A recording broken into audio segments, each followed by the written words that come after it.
Yes, there's a time and a place for everything. But if you can't show your emotions at work and you blur that line between work and home life, and you can't express your emotions to your family and to your friends or to your kids, then that is going to be a problem that's going to make you more susceptible to burnout and ruin those relationships. Welcome to Give Yourself Some Leeway with me, your host, Eugene Lee. Today, I'm joined by Steve Anderson, a coach who helps men to become better dads. And we talk about getting to know your feelings on a deeper level and how to express them, the neuroscience behind this, and delving deeper into your family values. If you enjoyed today's conversation, let's have a conversation about it. We can discuss it on a deeper level at giveyourselfsomeleeway.com. You can reach out to me at eugene@leeway.ie or send me a message, send me a DM, voice note on Instagram at eugene.leeway. Thank you. And I really hope that you enjoyed today's episode with Steve Anderson. Steve, welcome to Give Yourself Some Leeway. And thank you again for joining so early in the morning. I think these early morning podcasts, this is when our brain is most clear, most crisp.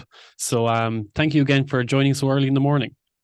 Oh, I'm very happy to be here, Eugene, and I'm with you. I do my best work in the morning, and hopefully that'll show up in this podcast.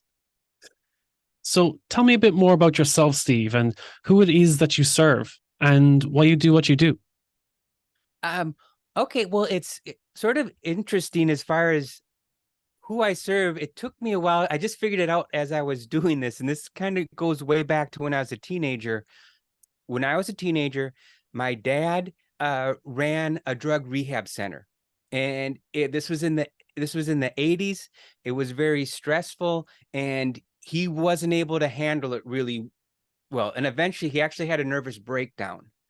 And so when I was a teenager, my dad has a nervous breakdown and actually put in a hospital for 30 days. So he didn't kill himself. I mean, this was absolutely career-ending, serious, life-threatening thing. And I'm going, I'm just a kid. And the one lesson that I took from this is like, okay, working in an office is death. Don't do it. It's working in an office, terrible. And we didn't talk about it too. So there was, I think, in the 80s, really mental health issues, and there's still issues now, but I think we can talk a lot more about them. When people are stressed out or dealing with things. And in the 80s, it wasn't. I didn't tell a single soul, so some people must have known, but it was never talked about. I just knew office is bad. So I thought I'd take a nice, easy route, and I joined the Army. I mean, because being in the military sounded like, well, that would be nice, in a sense of purpose. So I did the Army for about 3 years, got out, and I went to college. And, you know, I knew in my head, okay, I don't want to work in an office. I got a degree in English, and then I got a master's degree in English. And for a short time, I actually ended up in an office, but I told myself, hey, this will be temporary. And I was working for a government transportation agency, doing some writing for them. And so I did that. First year was great, had a really good boss, learned a lot about it. Boss left. It was sort of chaotic. I was just kind of paid to not do much. And I'm like, well, I don't want to do this. And so I quit, and I ended up teaching, right? And so teaching at I think in Europe, university level, but a community college in the United States, teaching, I would work 9 months a year, right? I wasn't in a cube, and I could, each semester was different. And I really liked working with students. So, that was a way for me to, I felt good about work. I'm not in my office in an office, because in the back of my head, office is bad. And the funny thing is my dad actually, after his nervous breakdown, went back to school and ended up being a teacher. So, at one point, both my dad and I are English teachers, and I really liked it. And I would show up, enjoy teaching, but I had some stuff emotionally that I just hadn't dealt with, because growing up and those kind of things, my mom was bipolar, and so there would be manic ups and downs, and it was just a lot going on that I never processed because we didn't talk about it. And so do well at work, my outside life, as far as dating, for example, you would not, I like apologize to every woman I dated in my 20s and 30s. Yeah, because I just emotionally wasn't there and able to connect. And so I started doing my work around emotional stuff in my 30s. And when I started doing that, I started working with other men, which was really, it was like, oh man, I'm with these other men and we can talk about our emotions and what's going on. And that was eye-opening and life-changing, right? So that personal side of my life started changing, right? I was learning to, I could open up and I could have deeper relationships with people. And then when I was working with men, I also got a chance to work with teenagers. And I became, so I'm teaching full-time, but on my own, outside of work hours, at times I'm working with men, and you can think about like a weekly circle where we get together and talk about what's going on. And then I started working with an organization called Boys to Men. It's not the band, if you know that, if you're old enough, but actually, I think it's international. I know there's a lot of it in the United States that mentors teenage boys. And I became the director in Minnesota, the state where I live in, and I would lead weekends. And these would be transformational weekends where, we'd have a staff of about 28 men and, 10 to 15 boys, and help them learn about who's the man that they want to become. And so these were all things I was doing outside of work that were incredibly fulfilling. And work was safe and I enjoyed it, but I write in the morning, and I noticed in my journal, I opened up an old one. For about 10 years, I've been writing 1 or 2 years more of teaching, and then I need to be out of this. Right. So, my dad had his burnout, and I think that inoculated me from getting burned out. But the flip side of that, right, is I wasn't pushing myself either, because I could teach. I'm a good teacher. My students like me, I like my students, but there was something more that I wanted to do. And it took me about 10 years to say, okay, I'm 50, I hit 50. I've got these skills, working with men and teenagers, and I want to use that more, right? And so just within just last year is I said, okay, I'm going to do it, and I quit teaching. And so now what I do is I work with men to help them become better fathers. And it was so funny, as I'm putting the program together, I realized, hey, knucklehead, right? I created a program that I wish my dad would have had in the 80s. So that is where I got. And one of the things too that I think is really important is when I say like I work with men to help them be, better fathers, it's the better father they want to be. Right. Because there's no cookie cutter. We're all different men. We all have our own experiences, and we all think, hey, but I think we all know, right, that best self that we want to be, or at least we have an inkling in it. And so that's what I do, is I help them figure out, okay, who's the father you want to be? What are the roadblocks that are getting in the way of you being that father? And it's everything from work-life balance, messages we've got, from our own, how we were growing up, what our parents did. And some of us are like, I'm going to do the exact opposite, right? Some of us are going to do the same. And sometimes it's like, man, I gotta do something, different, or our kids aren't us. And I think that's another big thing, because I have 2 boys. I ended up getting married and adopting my wife's 2 boys, and I met them when they were 4 and 9. And luckily, I'd done so much work with Boys to Men. I knew coming in as this, the stepdad, hey, you got to hold back. You got to be there and be present, but it's a different thing, and give them space. And then eventually, I was able to adopt both of them, right? Which is awesome. And they are so different. It's like we can't parent the same to the oldest and the youngest, because, one's outgoing and artistic, and the other one is, reserved and likes math, you know what I mean? And they're both wonderful and they both need different things from us. So I think that's a sort of a nutshell of what got me to where I am, and the men that I want to serve and why. That's beautiful, especially where you made the program that you wish your father had, that you wish was there for your father. And a very important part is what you mentioned back in the 80s. And even as recently as I'd say 10, 15 years ago, you couldn't have that conversation around mental health. It was, oh, you don't talk about that. Or you know someone that's going through Right. something and you're like, it's like, oh yes, but we don't talk about it. Like we know it's there, but that's a conversation that shouldn't be had. That's very private. We don't talk about that in public. We Right. don't have that conversation. So that's it is very important that there's a lot more awareness nowadays and people are more open to having that conversation. But a lot of the time, even when people are more open to having that conversation, they feel that they can't speak up, especially men. Oh, absolutely right. Because I think the way I see it is we've been given, like, okay, you're a man or you're a teenager, you've got two emotional options: anger or apathy. Right? Like if you're a teenager and your girlfriend breaks up with you, you can be mad at her and call her names, or you can say, "Oh, I don't care." Right? Anger or apathy. And I think that kind of sticks with us, right? If you want to go and all of a sudden say, "Hey, show any signs of vulnerability," right? That's scary as heck.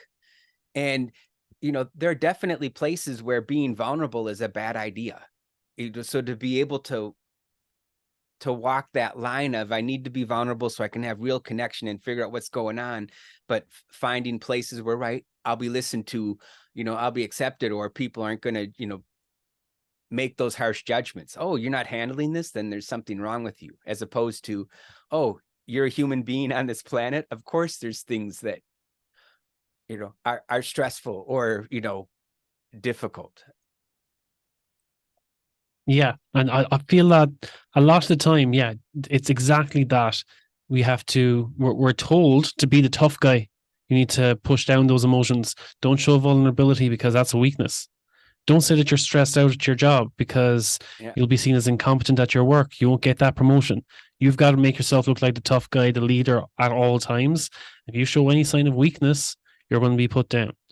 And people live with that mentality of the tough guy act and the stoicism. And that's what you have to bring across. And you can't show any signs of weakness or it's going to spell your failure. And then they have that constant fear of failure that as well, the uncertainty, the insecurity that they can't express those feelings. Whereas as soon as you open up and start being more vulnerable about those feelings, then no one can use them against you. Because Yeah. if you're that honest with yourself, that open with yourself and say, this is what I'm feeling right now, and this is how I deal with that emotion, you are in control of how you feel and how you deal with that emotion. And once you have your emotions in check, that you're not, as I say, pushing that beach ball under the water It- and it's going to it's just that it's just ready to like just emerge and just like burst out of the water and it's going to come out in like in one big blast rather than having it that uncontrolled that it can go in any direction. That if you can just channel and control your emotions and communicate them with your friends, your family, with other people who may be experiencing them in your network, with your colleagues, and just have that open line of communication, it just makes things a lot more easier. Then and I feel that's exactly where we are. And again, with your boys to men group as well, that's you're creating a space for that conversation. Right. And I think, one of the things that when you talk about owning your emotions too, I think if if I share something with another person and they're like uncomfortable about it, if I'm really owning my emotions or I'm prepared for it, I can be like, okay, I shared my part. This person doesn't know how to deal with it. So they're making jokes or they're changing subjects. Okay, that's not on me. Right? We can make that separation. And for me, as I was a people pleaser, right? There's still that aspect of me that absolutely is, you know, um, and to be able to not please other people, right? Is for me, that was some work, right? But I think the way you talk about that ownership, right? Here's my feelings. I'm not going to hold it down anymore, right? But I can express it in a healthy way, right? And then how the world deals with it, how that person across the table, that's something that I can also handle, right? If that person isn't ready for, to hear about my sadness or my pain or my frustration, okay, now I know this is a person who's not, who isn't capable or isn't a spot. And then I can, right, maybe go someplace else, right, and find it. Because there are places, right, where at work, so both my parents have passed away, but one did it during the school year, right? Like he planned it or something. When my dad died, the school, the college is like, okay, your dad died, you can have 3 days off. That's the standard, funeral leave or whatever is you get 3 days. And grieving is more than a 3-day process, right? And the world doesn't stop turning. And how many people, at my work, oh, sorry, condolences, here's some flowers, and that was very nice.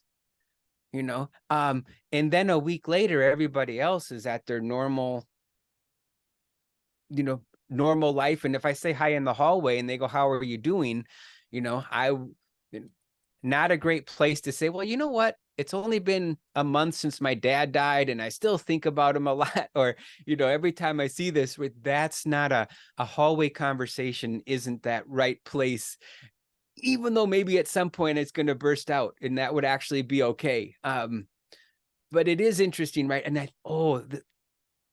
when we learn to first express our emotions, I think we all need to be kind to ourselves and realize that we're probably going to do it poorly, right? If you've never expressed your anger, you are going to probably be a shouter for a while, right? And go, oh my goodness, I didn't know I had that in me, right? Or if you're never expressed your sorrow, when you first open up, right, it's going to be shocking and it's going to be hard to do, but that's how we need to take those risks, right? And have that courage to be authentic, right? And to share that emotion and just trust in ourselves and be kind to ourselves that, okay, when we first do something, we're not great at it, right? And this is something that we can practice and learn and get better at it. And for me, as somebody, working with fathers, I think it's so important, right, that we can role model this. My dad could not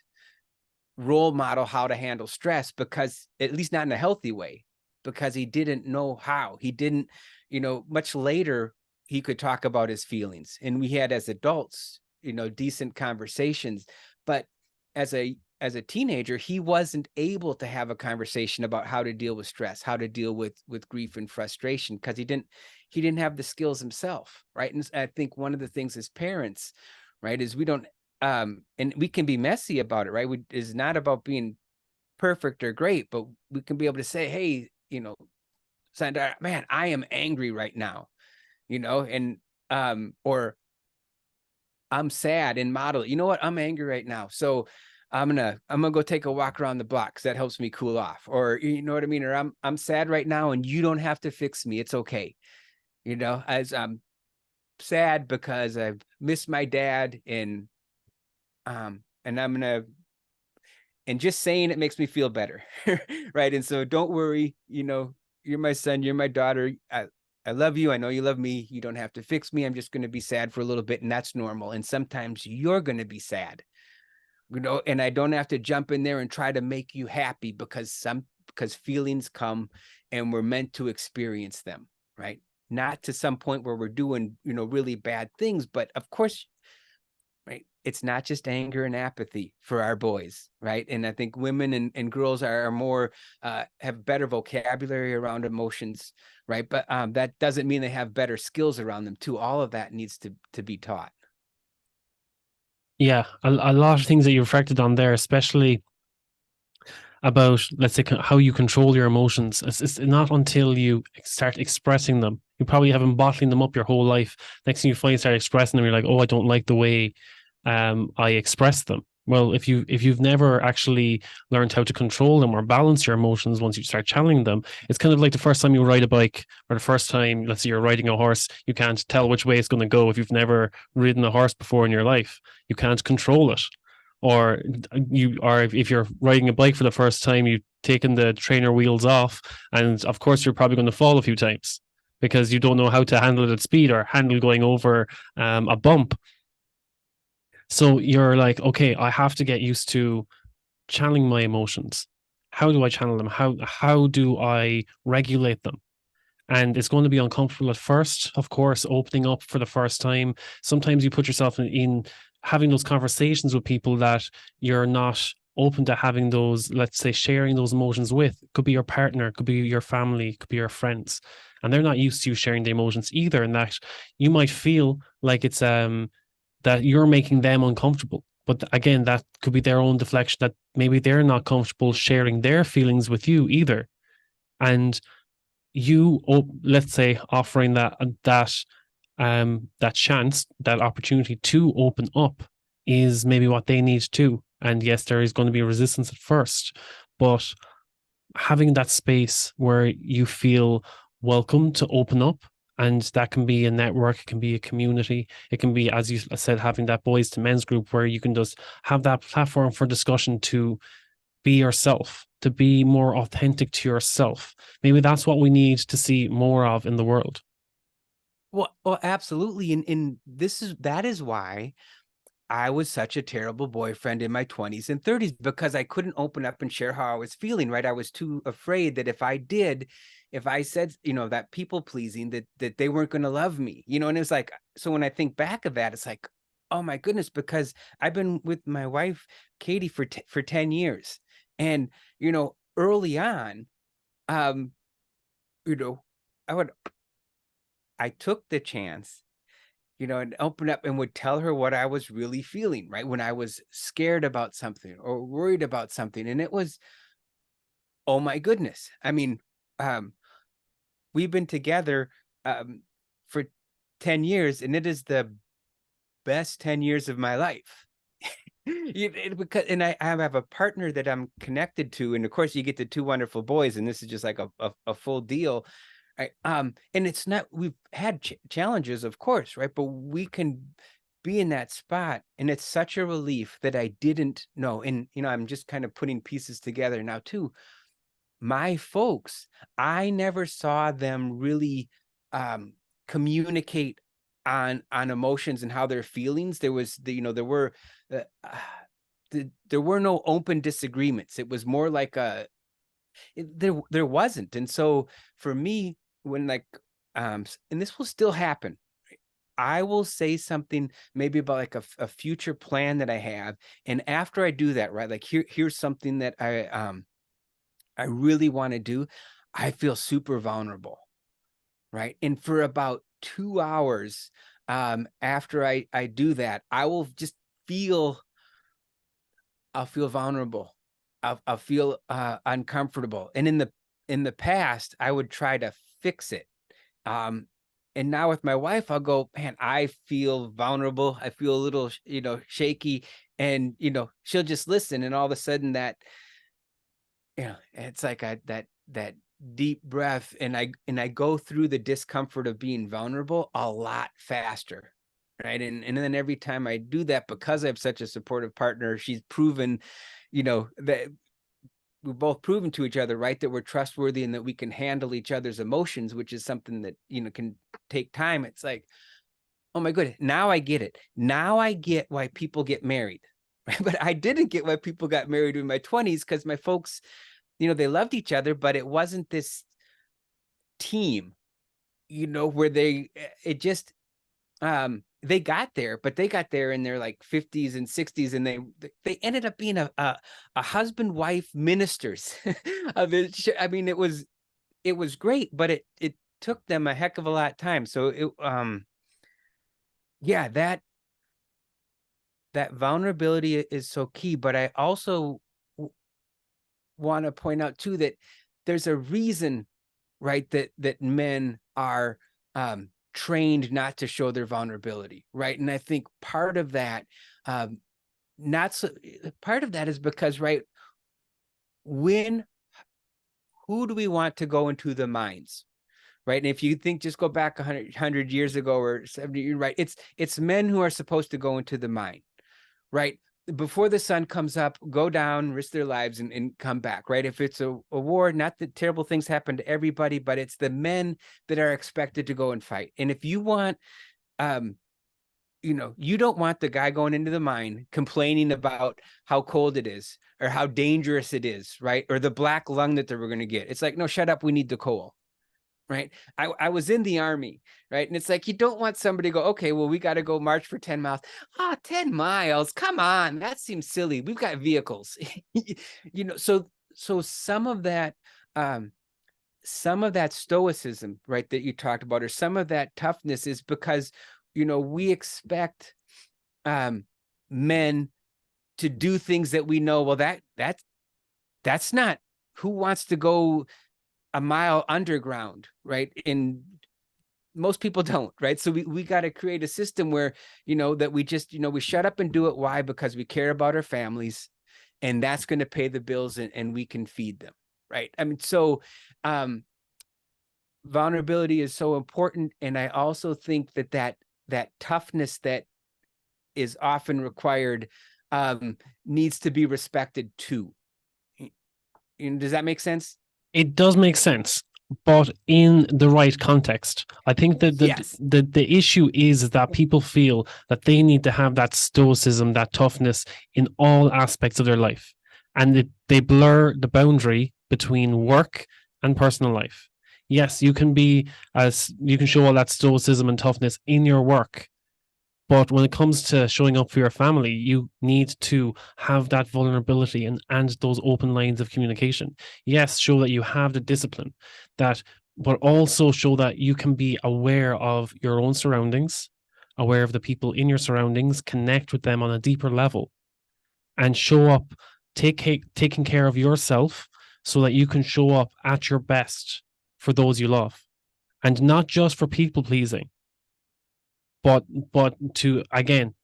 just so that you are aware of how important these connections are in your life, and that you can show up and understand everyone on a deeper level, have those connections, be able to open up with your friends, family, colleagues on that deeper level as well. Show that you aren't just this hollow vessel that is made to march those 10 miles or go down and get the coal. It's like, no, you need to show that you are also human and have this collective human experience. Right. There's a reason the Spartans disappeared, right? Because nobody wants to live that lifestyle for, you know what I mean? Raising your children to be absolute warriors and things. So, absolutely agree with you. And I think purpose is where this comes in, right? What is the purpose of the toughness? If the purpose is to get you through a hard day, great, because you can use that to get, but if all of a sudden you're getting home acting the exact same way that you act at work to get through a tough day, it's like, well, wait a second, is that your, what's your, what kind of relationship do you want with your friends, with your spouse, your partner, your children? And it should be different, right? And I like that, the purpose-driven idea, right? If you're going to embrace stoicism and vulnerability, both of those, right, at different times, why are you doing it, and to what cause, right? And I think, right, and how much I'm laughing because I'm thinking about how terrible a dad I would be if I was like, my son's going through something, pick one and go, well, this is a time to practice, showing them stoicism, as you know what I mean. And he's like, when we were, I felt so bad about this. We were they have slides. There's it's a concrete tube, and you slide down it on a sled. And we made it all the way down, and he was in my lap, I was in back, and somehow, and he's about 8 at the time, we flipped the sled over. And I don't know how we did it. It was right at the last end. And he scraped his forehead on the concrete, right? And I thought, okay, I'm the worst human being on the planet. I don't know how it happened, right? That was not the time for me to be stoic and teaching him stoicism, right? It's like, come on now, don't, it's like, that was terrifying for him. He flipped over, he's there, and it's like, that's the time for, comfort and empathy, right? Not the teaching toughness lesson, so yeah, it is. I like what you said about it.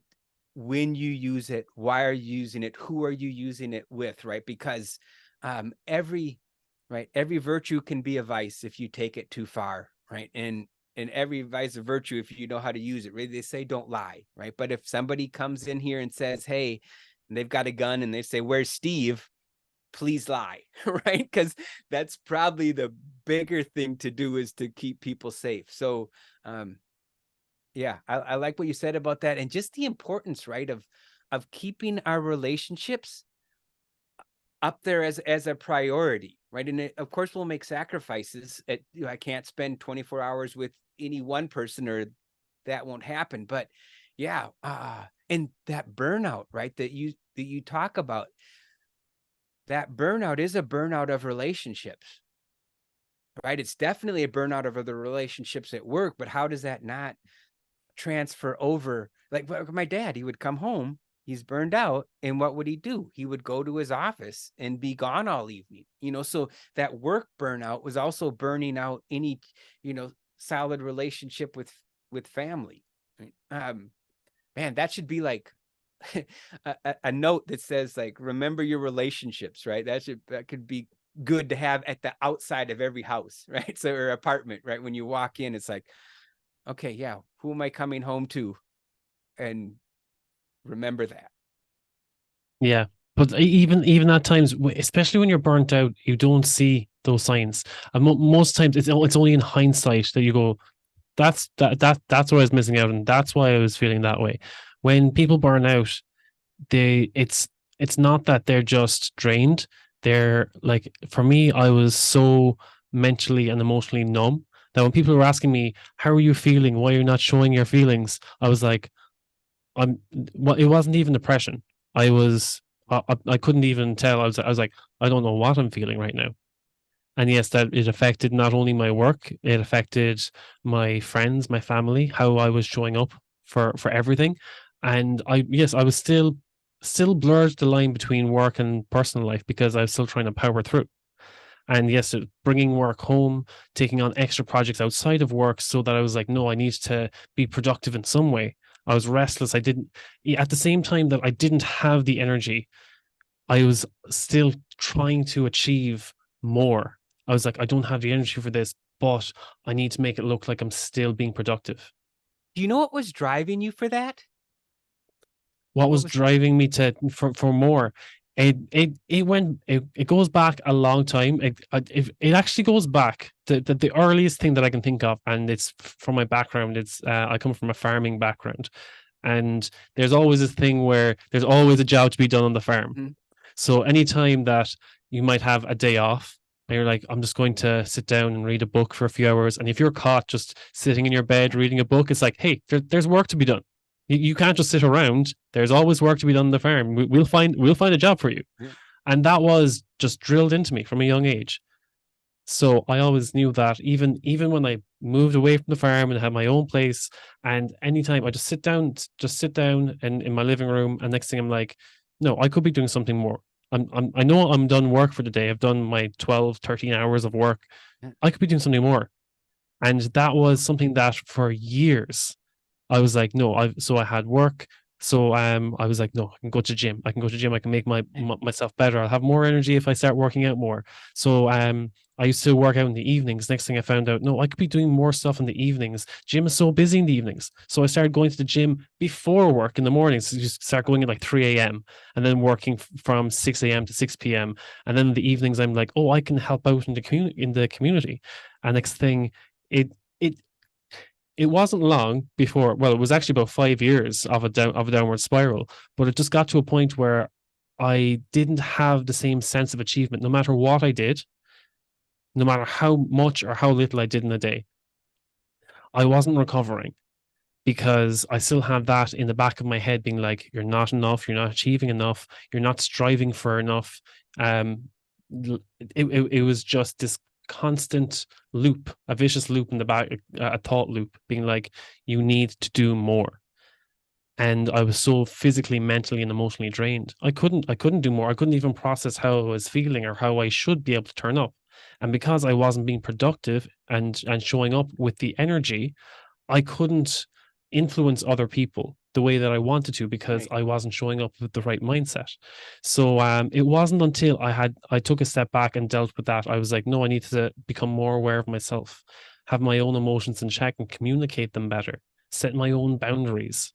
And then I was like, if I start showing up for myself first, start taking care of myself, start get rid of that vicious thought loop and start showing compassion to myself and then start taking care of my health, then I can show up for others. So what if so right, you got the work ethic without the lesson on how important breaks are, right? To recharge. So what do you do? So what is your I build models, right? Plastic models. Give me some World War II vehicles or some sci-fi stuff. I'm happy. I don't do it as much as I would like, but that's my break. Have you figured out something that you like to just do what Eugene, like just cool? Eugene chilled out, gets to do this. What is that? I'll give Are you you still one looking good guess. reading or podcast? Is this your It's the podcast. It's funny enough, okay? it's the podcast. The podcast fuels me in a way that, yes, it's something that even when it comes to the editing of it, I'm like, this is something that I know, and it still fuels me with that passion that I'm getting these stories out there. That not only my own individual experience, I'm learning more about myself the more that I share other people's stories. Because yes, I can resonate with other people's patterns. That yes, they're feeling something similar to me. It's not always just me. When I start documenting my own story, I got a lot of feedback of people being like, "Oh, but that's you. You're the kind of guy who gets up at 3 a.m. to work out. That's probably not what I'm feeling right now. So whatever you do, whatever your approach is, it's not going to work for me."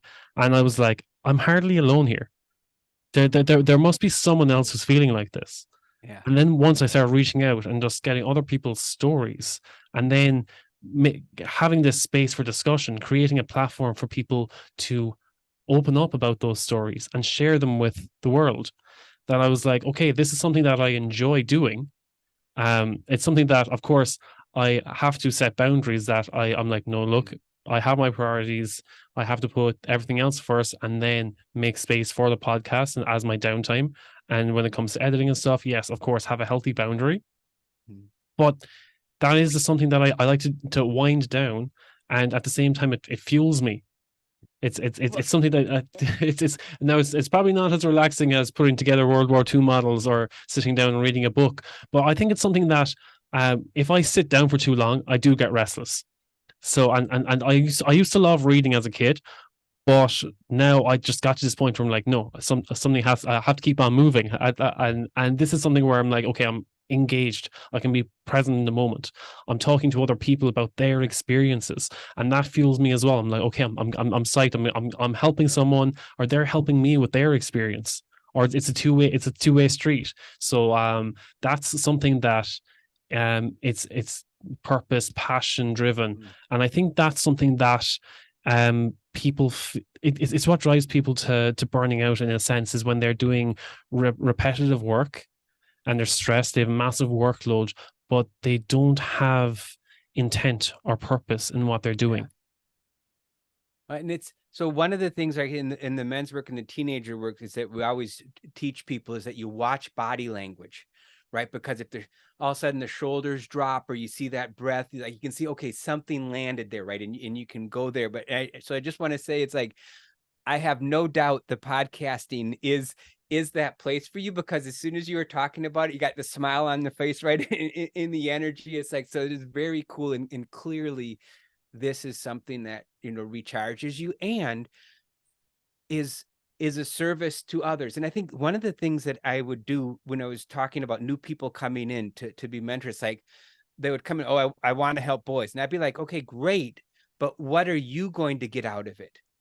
Right? Because if you're only there doing something for somebody else and you don't get anything out of it, well, that's not a recipe for success or long-term anything, right? So it's like when we can do something that we care about in combining that with helping others, like what you're doing, right? You get out of this is your own, space to, explore yourself in this stressed out, and you get to connect with other people. And what you're offering, right, is that connection for so many other people, right? To get connected in that understanding, because what I really, there's so much about what you're doing, I think is really important for, and not only men, right, but for women to understand that, because there are differences, right, and a lot of the expectations about how we deal with stress, and everything, to be able to hear these different stories and to think, oh man, right, that person next to me, right, is kind of acting like that. I wonder if they're overwhelmed, right, or stressed out, or to say, oh my goodness, right, I felt that. I'm feeling that.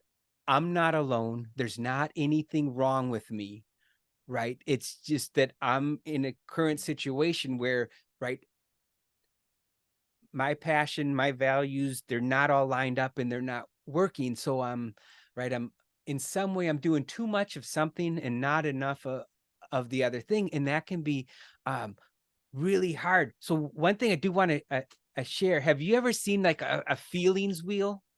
Yes, I have seen them before, but again, explain for everyone else what a feelings wheel is.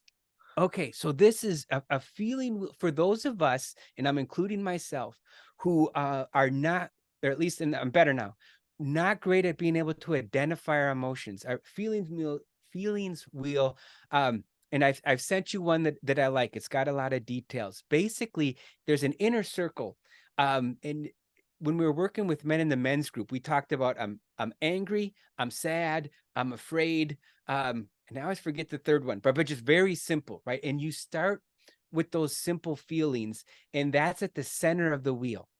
And then what it does, and this is what's so important about, so we can help identify, it expands into more detail. So there's one emotion like anger, and then there's another ring where it goes into like 8 different emotions tied to anger, and then another wheel. So if I'm feeling angry and I can look at this wheel, right? Like I'm pissed off, I'm angry, and I can look at it and I can kind of scan out and say, am I angry or am I feeling ridiculed? Right. And I'm like, oh yeah, I'm angry because somebody made me feel small, right? Or am I skeptical? Right. Or am I violated? So those are like 3 that come from the anger. And the power of this is, if I'm angry, okay, maybe I can take a couple breaths. That's all I know about it. And I'm sort of stuck, but that didn't work. I'm still pissed off. But if I'm ridiculed, now I can go, oh, wait a second. I feel like somebody put me down, and I can explore this. Did they? Am I overreacting, or am I reacting right? And then if I did, okay, I've been ridiculed. So how am I going to respond to that? Right. Or if I feel violated, am I angry because a boundary issue has come up, right? I'm being asked to work an extra 2 hours and I said I was going to be home for this. That's why I'm angry. So this is a boundary issue, right? And it goes for each one. So fearful, and I'll just give you 3 for fearful. And then I think that's a nice sample. It could be, am I fearful because I've been excluded, right? Oh, now I'm left out, right? Or am I feeling inadequate or overwhelmed? So all of those 3 get tied to fear. So I'm afraid. Okay, what are you afraid of? Right? What am I afraid of? And it's like, oh, well, I don't want to be left out. Okay, so I don't want to be left out. And I can, you get more specific. And I think that gives our brain a chance to start going, okay, first I can see, is this valid? Right? Am I really going to be excluded from my best friend group? Is this one of those topics that they're non-negotiable about, or am I being silly? Or is it really fear of exclusion? And maybe, and here's the part that about dealing with emotions, and this is where the courage comes in, or maybe not even courage so much as faith, that if I go through and deal with these emotions, that at the other end of it, I'll be at a better place. What if I'm fearful of being excluded, right? That this group isn't going to, want me anymore, but I really shouldn't be in this group anymore. Right? Like, this is not where my purpose is taking me. It might be a great group, but I want to work with this. I want to do this instead, right? So, I think one of the reasons dealing with emotions are so scary is because oftentimes it will require us to do something different, right? Because if I just get pissed off and I just be pissed off for a while and it goes away and I haven't dealt with the underlying thing about why I was angry, well, I'll just keep going through that cycle and being angry again and do whatever behavior I do and I'll be angry again. Whereas if I think about, right, this is a boundary issue, well, if I deal with that boundary issue, there's going to be consequences, right? And now, okay, I won't be feeling angry, but maybe I'll be looking for a new job, or maybe I'll get new respect at work because I said, you know what, this was our original agreement. I'm sticking to it, and I think a lot of times if I think sometimes we undervalue ourselves and how people see us. And so sometimes when we set boundaries, we might be surprised that the other side is actually like, well, okay, we still want you there. And then if you are in a place that doesn't respect your boundaries, how long do you want to stay there? Even if it is bringing in money, right, to support your life, is there another job out there that, could support you and not violate your boundaries. So yeah, it's talking about this is like, man, emotions are scary, right? No wonder, right? Yeah, no wonder people are struggling to have those conversations. It's something that we're just not used to opening about these emotions, especially the feelings wheel. It's like it's similar to the five whys. It's something that we cover a lot in quality management. You always ask Okay. why, then why, then why, then why. It's kind of like having that toddler that always asks why. It's like, why is the sky blue? And it's like, oh, and it's like, but why? But why is it blue? And why is that? And why is that? And why is that? And it's like, why is the ocean blue? And they keep on just asking why and why and why. And no matter what reason you give, they're going to keep on asking why until you get to the root cause, until you can't ask why anymore. So again, the feelings wheel is like, why are you sad? And you go to the next Yeah. branch and it's like, what Yep. kind of sadness is this? And it's like, okay. And then it's like, and now what can we do about it? When you get to the final why, it's like, now what can we do? What can we do so that this doesn't happen again? Or what can we do so that when this does come up, we know how to address it properly? Not being like, okay, every time you're sad, regardless of how whatever that sadness is, take a deep breath or go for a run. That's not going to Yeah. that's not going to work for every time you're sad. Or if you're feeling angry, there you can't just say, "Oh, have a glass of water. That'll cheer you up." And it's like, no, that's not going to be the right approach for every time you're angry. You're going like, no, what is the root cause, and what can we do here? What's the best way of managing this? Because Right. sometimes it can be just a misunderstanding, as you said, and it's like, do I feel ridiculed? Is it because someone ridiculed me, or is that just because how I interpreted it? Is it something that I haven't addressed that makes me feel ridiculed Mm-hmm. or that makes me feel violated, where the intention wasn't actually there? It's just how I interpreted the situation. And I think that's, again, it's a great way of helping people to better understand how they interpret their own emotions, to become more aware of themselves, how to control their emotions, how to communicate their emotions with others. And I think that's something that once you start opening up like that, being honest with yourself, that is a massive superpower. That is a huge superpower that you can add to your arsenal in terms of how you can overcome stress both in work, how you deal with your emotions with your family, and connect with people on a deeper level. Because it's very uncomfortable now. It can be very uncomfortable and painful to address those emotions if you've gone 30, 40 years of your life without ever addressing them. Right. Because maybe as a kid, if you ever expressed your emotions, you were told to be quiet. It's like, stop crying, or stop complaining. It's just they're like, no, that's not doing you any favors. Stop complaining. It's like, okay, now I feel that I can't express those emotions. But now having those conversations, yes, it is painful and uncomfortable at first, but it is so relieving and freeing once you're like, I can express these emotions, I can understand them better. And it makes me a better person to be able to communicate my boundaries, having respect for myself so that I can show up and be better for everyone else around me. Yeah, and I think when you can do that, right, when you can express your emotions in a constructive way, I feel like we're both lighter because we're not carrying that, but we're also more grounded, right? Because I can be, man, I was really angry, but I can be like, okay, it's grounding to be able to identify where these feelings are, and because our feelings are temporary, right? It's like if we can address them and say, oh man, even as soon as I say I'm angry right now, right? Or I feel like this is, man, I feel ridiculed. It's like a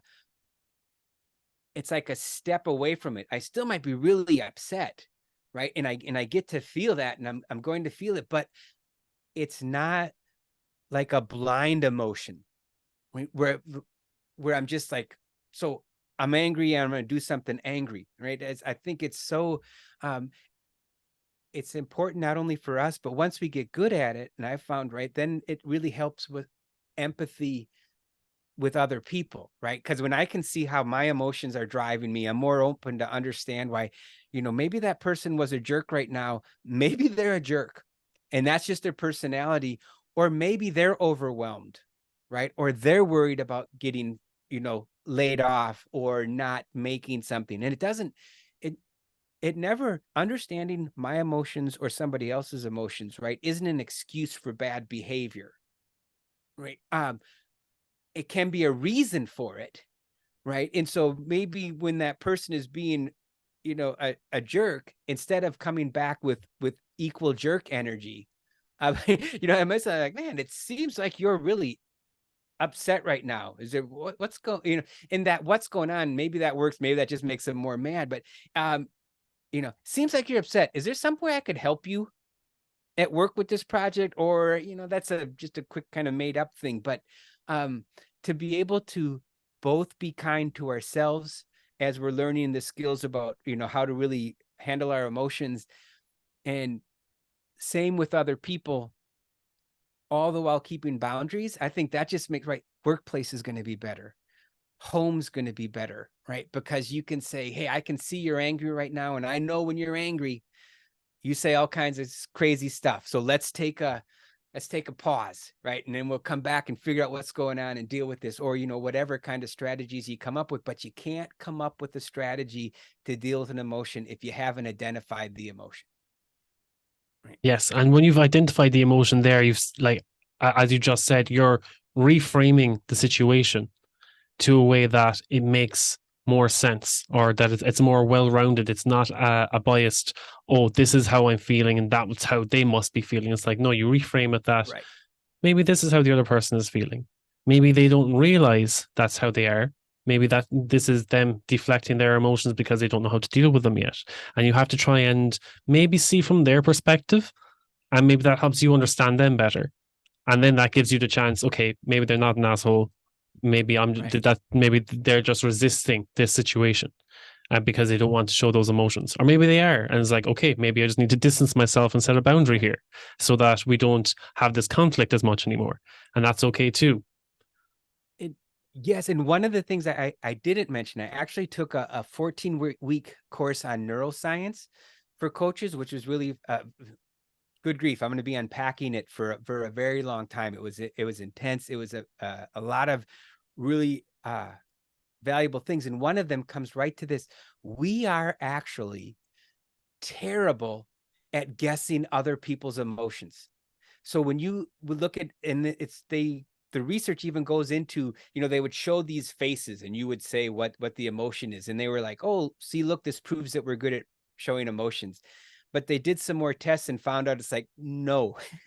So when we look at somebody, we might think that they're mad, but they're just thinking, or that's what they're, so there's all kinds of different, there's cultural expectations on how faces, like in certain cultures, you call it stoic, you might be feeling emotions, but the appropriate thing to do at this time is to not express it in your face. So somebody from an expressive culture is be, look at them, they're cold and they're heartless. And it's like, no, we are actually pretty bad at judging people's emotions. Now, if somebody's face is red, their fists are clenched and veins popping, yeah, the dude's angry. Back away. But, so much of that, right? We're sitting and talking with people and we'll think, and sometimes that can be even our own insecurities, right? Or us projecting our thoughts on them. If I was saying this, I would be mad or I would be sad. So they must be mad or sad too. So, being able to communicate and not assume somebody is, that we know what they're feeling without them actually giving us some sort of confirmation is important, because we are not typically on your day-to-day basis really good at judging what somebody's feeling just by looking at them, even though it feels like we can, right? But the research is like, no, we're not as good as we think we are at that. Steve, if there was anyone, let's say, and they felt stressed, overwhelmed, or they can't regulate their emotions right now or figure out what they're feeling, is there any one question you might ask yourself to, let's say, to maybe ground yourself or become more aware of this situation? How am I feeling?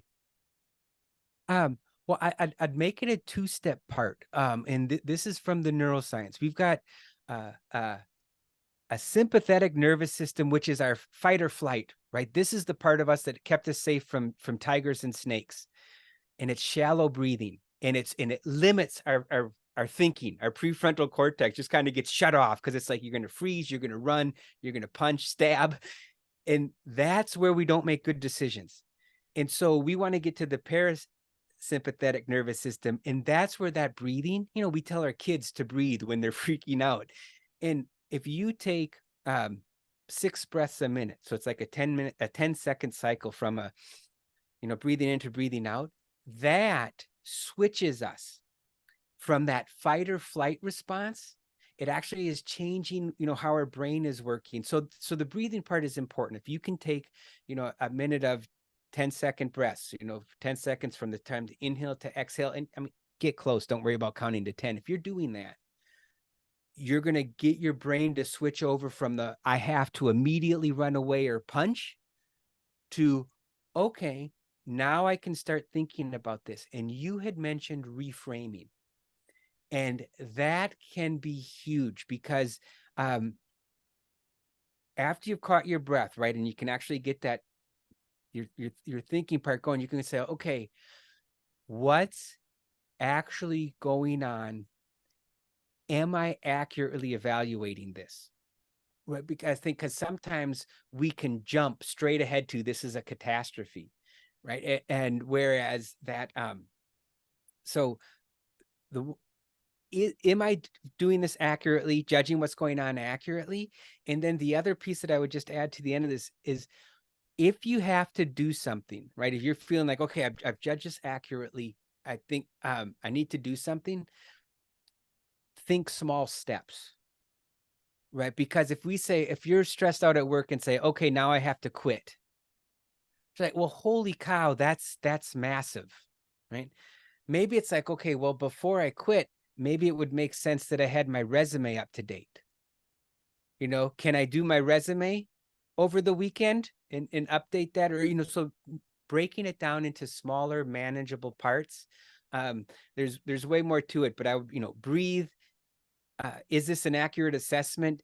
And then what's a small thing? Because if you do that small thing, that's actually going to trigger your dopamines, right? Which is the thing that can lead to addiction and be why we get hooked on drugs, but it also can feed positive behavior. So if I do that small thing, I get that success of being completed. And now all of a sudden, instead of coming from this, fear or defeated place, it's like, oh, okay, I did that. And you can build on that momentum, right? So, if you've got that big daunting thing, breaking it down into that smaller part so you can actually get started, I think it's definitely a strategy worth trying. Brilliant. Steve, if there's any men who want to become better fathers, what's the best way for them to get in touch with you? Well, I will give you a link to a website. And holy cow, how did I not have this in my head? It's a new website, but if you can just email me at steve@steveanderson.coach, and I will send you a link to the website. But yeah, I'd be happy to talk to. There's a little bit on the program that I offer, and they can set up a call with me, but there's no sales on the call, right? We can just talk for a half an hour about, what's going on in their lives, what they're looking for, and see if there's, at the very least, they get to have a half an hour conversation, right? Where talking to somebody who wants to help them be the best dad that they can be, right? And by that, I just mean in the moment, right? It's not about being a great dad every day. It's about being the best dad today with everything that's going on today. But yeah, I would be happy to talk with them for a half an hour, and we can see, and that will help get them. Typically, right, if you get to talk to somebody like that, they'll get some clarity on what it is that they want. And then if it makes sense that what they want and what I can offer will help, we'll keep talking. But a nice half hour, just kind of what are their concerns, what's going on. And yeah, I would love to do that for your guests. For your listeners. Thanks, Steve. Again, I love so much what you're doing, and helping all those dads out there, and helping men to speak up about all those emotions that are often just they've never had this space for discussion before. So I really love what you do, and keep on doing it. Oh, thank you. It's been great talking with you, Eugene.